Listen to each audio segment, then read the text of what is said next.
Gusto mo bang mag-beach pero Saturday and Sunday lang yung available na time mo? Tapos gusto mo din yung budget-friendly na beach or destination or tourist spot. Ito na ang sagot sa katanungan mo. Nagtanong ka ba? Hindi naman, di ba? Ito na ang sagot sa iyong solusyon. Char! Walang mga solusyon sa sagot. Ano ba yon? Ang hirap naman.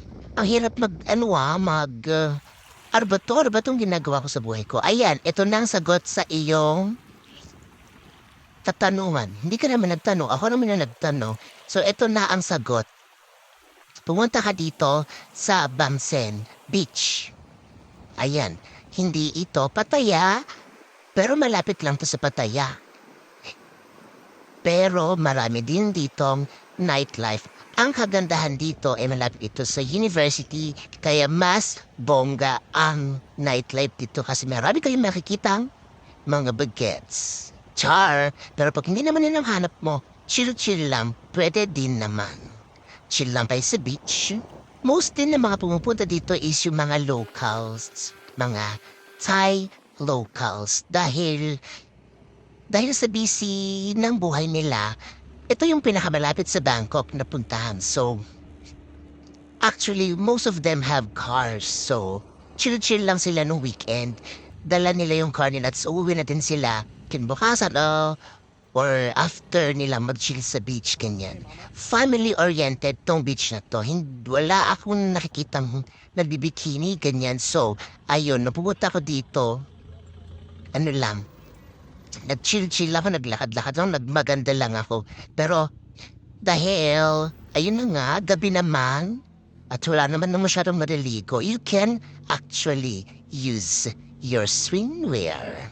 Pero usually, ng locals dito, parang sa Pilipinas din lang na hindi sila gumagamit ng, ano ba yan, ng swimwear, mga bikini, mga two-piece kasi conservative rin yung mga locals na yan. Ganyan.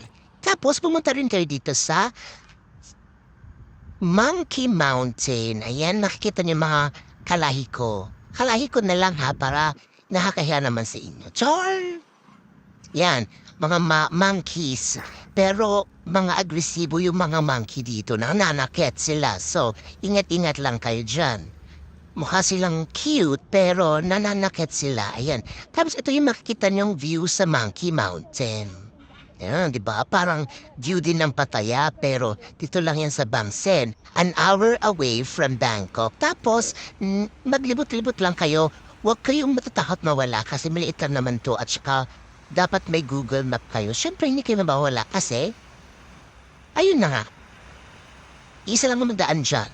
Ayan. Yan. Laging sunset yung pictures ko kasi nga, ang init sa tanghali. Ang init, sobrang init. Yung nakakasinit, nakakapaso yung init niya. Ayan. Dito yung spot na sunset. Manonood ko yun ng sunset. So, ang dami dyan nag-photoshoot. Ayan. Mga locals. Walang masyadong mga dito, mga foreigner or mga sinasabi nilang farang or mga puti. Yan, mga locals lang talaga, chills. Ang karamihan na nagpupunta dito. Yan. So, ito na nga dahil maraming tao sa taas, bumaba kami para mag-pictures. Ayan, magaganda-gandahan na naman tayo. Kahit hindi naman tayo maganda. Ayan. So, maganda nga talaga siya. Hindi ako yung sunset ang maganda. Super duper ganda ng sunset. Tapos, pag nag-ikot-ikot kayo, may makikita kayong mga ganitong mga paiski-iskinita or yung mga biglang liko, ganyan. Puntahan nyo din.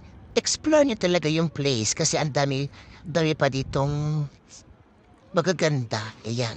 Tapos, mapupuntahan nyo tong kalsada na to. Parang Marcos Highway ba? Okay, nakalimutan ko na. Tapos, nakikita nyo din itong Chinese na church or Chinese temple. Ang ganda nito. Open siya sa tanghali or sa morning, sa daytime.